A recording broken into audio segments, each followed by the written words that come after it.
exemplifies how they lived, is how they look. And when I told my daughter I was going to their 50th anniversary, she was like, what? Did they get married when they were like 14 or 15? So they look good. I've known Doug and Joe, and they're really throughout the years, I don't think there's anything they wouldn't do for me, and there's nothing I wouldn't do for them. We've been going along here now doing nothing for each other. That feels about time.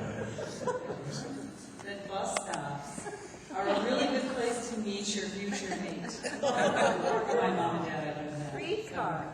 I wonder when you guys would both say how you felt when you first met and where you were. I remember I used to go to work on the corner of Western and Como to get the bus. And is it on? Yep. Just Oh. 15 minutes. And yeah, I used to go to work and I'd stand on the corner of Cole and Western, and the bus would come and I'd be out to lunch because I'd probably been running around all night the night before. And this guy in the 56 Chev would pull up, and he'd sit and just look at me, and he never said a word to me, but I thought, wow, he's got a cool looking car, and a good looking guy. So he followed me on the bus downtown, found out where I worked. And then he followed me one day. He made sure that he came early so he could see what house I came out of. And then he called me and asked me. He was a stalker. Yeah. And then he called me one night. Me and Elaine were bedded out, and I said, "No, I can't go tonight." And so then he hung up and he called back and he said, "Well, what if I take the two of you out?" I thought, "Well, that sounds safe." So that was it. We started dating, and that was his history. They ran out of speed. They just continued to be excellent parents. And even now, as my kids are the younger, they still continue to give the energy that they gave to the first grandkid to their new grandchildren and great-grandchildren. So, very thankful for that. Yeah, marriage is what you could give to a marriage. So now, we'll say this, if you repeat it after me. Sweetheart, I love you. That's why I married you in the first place. I'm very happy to be here this afternoon.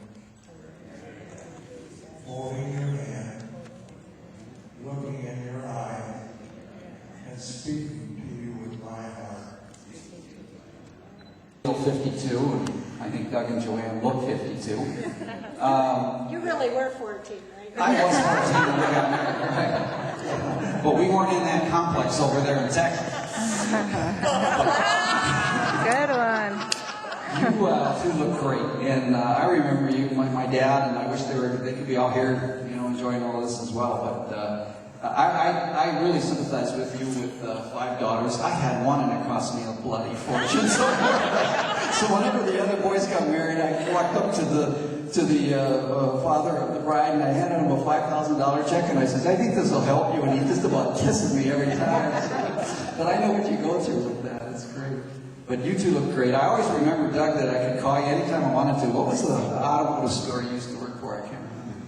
Crown. Was it Crown? Yeah, I said I always never had to worry about getting a car parked. I always knew where it was. But you two look so great, and we hope that 4 more years we can have this too, and looking great as you two. Just congratulations. Really great.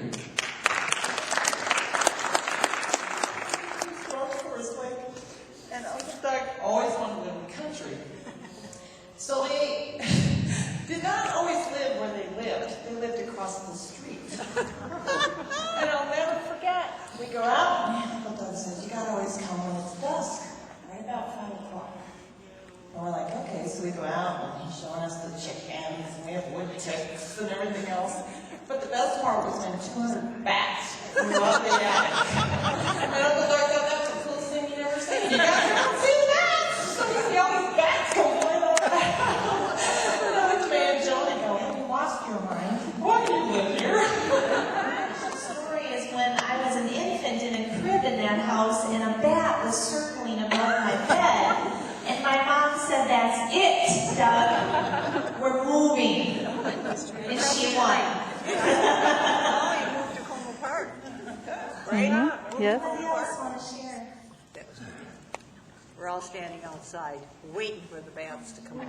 Yeah, we were all there, all the kids were all there, waiting for these Talking about bands. I chose to do this.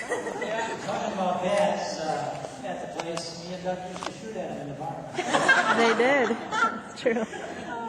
And we did a lot of ice fishing together with pulling the ice house across the lake. The ice is cracking. Remember that one? Oh, yeah.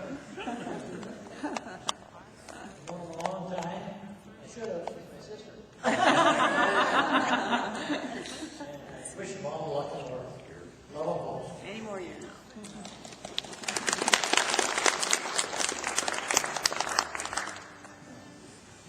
I'll say something, I mean, It's not very funny. but we're sad. I met Doug and Joan on February 18th, 1962. Kind of a messy situation. So if you do the math, that makes me 39. What I just wanted to say is that, with 5 kids and all the grandkids and stuff, one thing that's always been a great role model for me as a parent is that my mom and dad have loved us unconditionally, no matter what. And that's really, really important to me, and I try to do that with my own kids.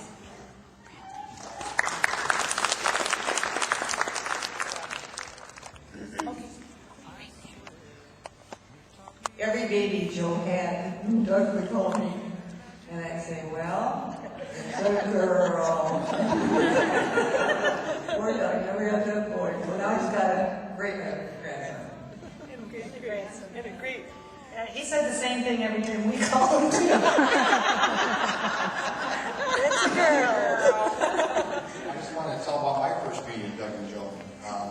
Chris and I had gone out a few times, I think, and they invited me out for Christmas. We had just started going out, and they invited me out overnight. And the funny thing about it is that I didn't drive at the time, so Doug had to pick me up on his way home from work. Never met me before. And he pulled over to my mother's house to pick me up, and back then I had long curly hair, and a beard. A little different, I know it's hard to imagine, but and little German storm coats. And so here Doug with his short haircut, and I wasn't sure why, I'd never even met, so I basically had to ride for half an hour with him in the car, or his truck, out to Forest Lake, and then to meet Joe and the rest of the family.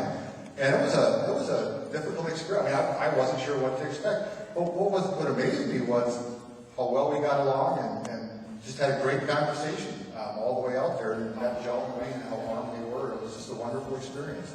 And I was very fearful before. In fact, Chris was telling me, he said, you were riding with my dad in the truck for the whole time, just you and him, because she was already out there.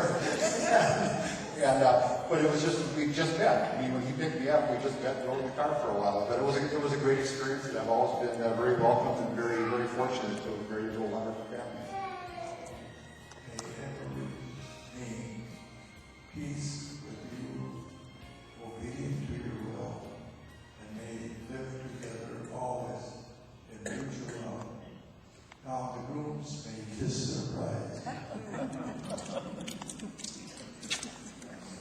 I just want to thank everybody for coming. These are our special friends that are here today, and it's been 50 years, which is hard to believe, but anyhow, we're still moving along, still breathing. But thank you everybody for coming, and especially I'd like to thank my daughters and the son-in-laws and all my grandchildren for all the work they've done. They're all really good cooks, so they got a nice Italian dinner today. So anyhow, thank you everybody for coming. It was really good.